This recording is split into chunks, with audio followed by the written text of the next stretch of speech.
After years in the IT game, I decided that it was time to get some more time for myself. I didn't want to be spending hours traveling to see different clients every week, and working long days and even weekends to get what was admittedly a good paycheck and benefits.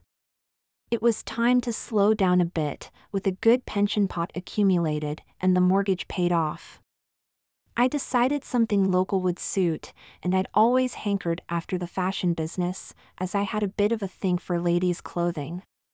It's not like I'd cross-dress all the time, just every now and then when the wife wasn't around to notice. I'd actually started noticing the differences between male and female clothing from as young as 4 years old, and was fascinated by details like ruffles, frills, and the way that different textiles would work differently to accentuate shapes. I'd applied to a local tailoring setup. There were 10 staff, all female, responsible for the cutting and seamstress work, plus Maggie, who was the office secretary. I reported to Karen, who was the owner. The business turned out medium to high-end fashions for the mid-aged to mature market. Fine fabrics, beautifully tailored, for the more discerning demographic. I started working, and immediately got to figuring out what made the workforce tick. I conducted one-to-ones with all the staff, and soon figured out who the leaders were, and who were the followers. Maggie was a complete rock, and she'd help me get behind all of the office politics, and give me the steer of what was really going on the shop floor. Whilst this was going on, I was gradually indulging my fascination for ladies' fashions by sneaking the odd item out from the shop floor, and bringing them back to my office on a Friday evening after everyone had gone home. I'd bring in some things from my home secret stash, sometimes wearing them under my suit, or bringing them in my briefcase ready to wear once the place was clear. I was in heaven. I'd be wearing the stockings I so loved, and the frilly lingerie that made me feel so sissified, and get to wear the high-end fashions that I never would have had the chance to buy and keep for myself at home. Everything was going so well, until the fateful day that I made a mistake. I dressed up on the Friday evening, and after spending some time relaxing with some more explicit entertainment on the office computer, I changed back into my drab clothes. The mistake I made was that one of the bra-type straps from my corset had detached as I disrobed, and had found its way onto the floor under my desk. I hadn't noticed, as the color kind of matched the carpet, and anyway I was in a rush to get home and start the weekend. I didn't think a thing of this until Monday, when I got back into the office at 7:30, and I saw draped across my computer keyboard was the red corset strap that had dropped off. My heart sank, as I considered who had put it there, and more importantly where they thought it had come from. I quickly stuffed it into my pocket, making a mental note to reunite it with my lacy boned corset at the first opportunity. It wouldn't be until tonight, as today I had on frilly panties and stockings under my suit. Maggie arrived at 8 as usual, and checked in on me to make sure there was nothing I needed. I asked for a coffee, and she went off to do it. Her smile seemed a little different, as though she was laughing a little. Did she know something? Or was I just imagining it? 5 minutes she was later, and she was back again with the coffee. She had a spring in her step this morning all right, and there was that smile again, as if she was sharing a private joke. By the way, Karen will be popping into the office this morning, she said. Anything particular, or just checking up on me? I asked her, as she probably had a better insight to what Karen wanted today. Probably just the latter, she laughed, and turned to leave. Drinking my coffee, I started to catch up on the orders, posts, and emails. I wanted to make sure I was bang up to date for when Karen arrived, as above all else, I needed to demonstrate that I was in control of everything here. I couldn't afford any doubts to creep in that would risk the cushy number I'd set up here. As I sat at my desk, I crossed my legs, and could feel the coolness of the stockings on my shaved legs underneath my trousers.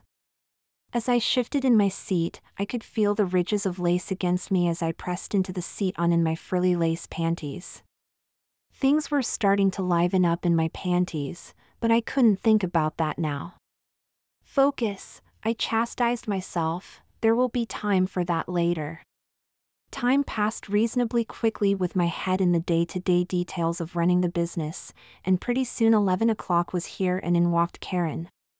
She was mid-40s but looked a good 10 years younger, wearing a beautiful office skirt suit made at the shop, covering a tight white striped blouse. I immediately got to my feet and stepped over to shake her by the hand, and we got over the pleasantries.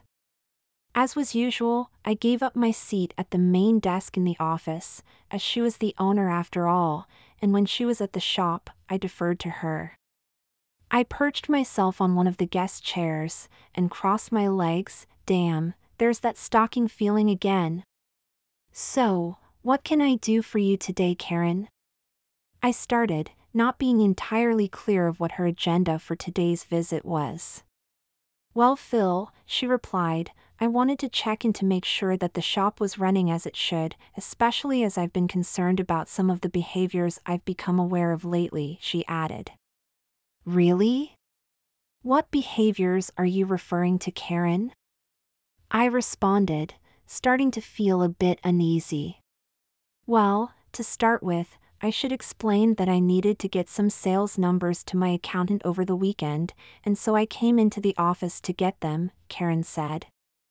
I called Maggie to come in and help me get the data knocked into shape, so she met me here on Saturday morning.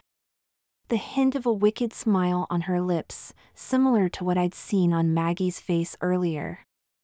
I was starting to feel uncomfortable about this and shuffled in my seat. Damn, there was the feeling of the ruffles on my panties again. Now's not the time to get horny, I thought to myself. What we found was most interesting, she said. Were the sales figures not what you were expecting? I challenged. The sales figures were fine, but there were other things that surprised me. She left the details hanging there. What other things? I nervously asked.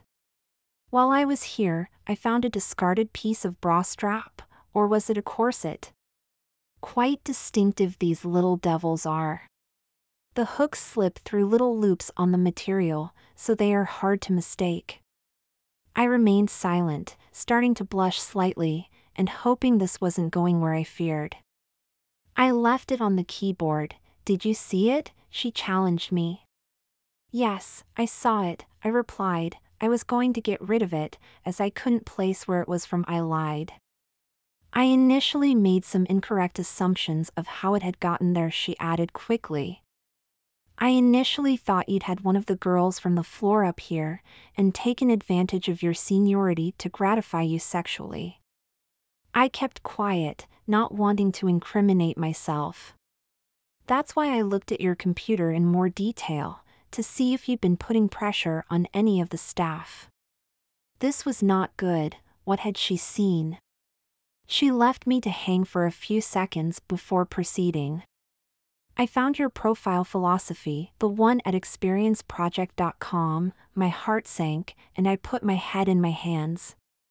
Sissify me, that's your profile name, isn't it? She mocked. Ms. Ford, I'm sorry, it was just a bit of whimsy, I pleaded, using her formal name. Stop. We both know that this is more than a bit of whimsy, don't we? She said as I hung my head in shame and embarrassment. I'd never noticed it before, but I caught a glimpse of your ankles as you crossed your legs earlier. Show me your ankles now. I was totally busted. There was nothing I could do, no escape. I felt compelled as I slowly raised my trouser legs slightly to reveal the sheer material of my stockings. Please, Miss Ford, can we keep this a secret? If you want me to resign, I will. I'll do anything, just please don't out my embarrassing secrets. I pleaded. Sit down, Pippa, she smiled as she used my femme name, so obviously she'd read some of my profile details. I'm not going to fire you, but there are going to be some changes around here. Yes, Miss Ford, it'll never happen again. No. That's not what I meant, she stopped me. I quite like the fact that I have someone in charge of making me money that has so much to lose if she doesn't. She used the female term to tease me. I understand, Ms. Ford. I'll redouble my efforts on profit generation. Was this a way out here? It'll take more than that, she added. Here's what's going to happen. Firstly, you're going to tell me what you are wearing under that suit. I blushed crimson, and then said, just the stockings and some panties, miss. Anything else that you've bought along in that bag over there? Yes, Miss Ford, I was busted, no point in lying. First show me what you are wearing underneath, and show me what's in the bag. She commanded. I started to strip. I left my shirt on to hide behind, although my embarrassment was pretty much complete as my trousers dropped to reveal my white frilly panties and hold-up stockinged legs. Karen laughed out loud and called out to Maggie, who quickly entered and closed the door behind her.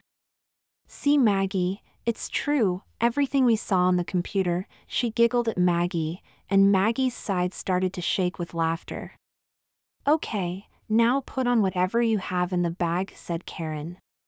Slowly, I pulled out the maid costume and the pair of Mary Jane shoes that I had stored in there. Maggie and Karen just watched in smiling amazement as I stepped into the dress and fastened my shoes on. The dress was very short, designed to reveal a glimpse of panties at every bend. Well, said Karen, so Sissy Pippa likes to be the maid slut then, does she? She laughed. Well, I do get times that I need some help relaxing, that I'm sure that you can be assistance with. We'll make good use of that tongue of yours in due course, and of course you'll be following Maggie's commands in this regard too, she added.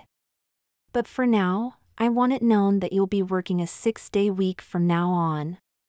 That will help with getting the business ship shape, but on Saturdays you will be in the office as Sissy Pippa, just one of the girls. And if myself or Maggie needs something from you, you'll do it without question. My life was about to change. I had 2 powerful women with a control over me, and it had happened in under half a day. Now get over here on your knees and take care of my business, she pointed at her lap. Nothing would be the same again.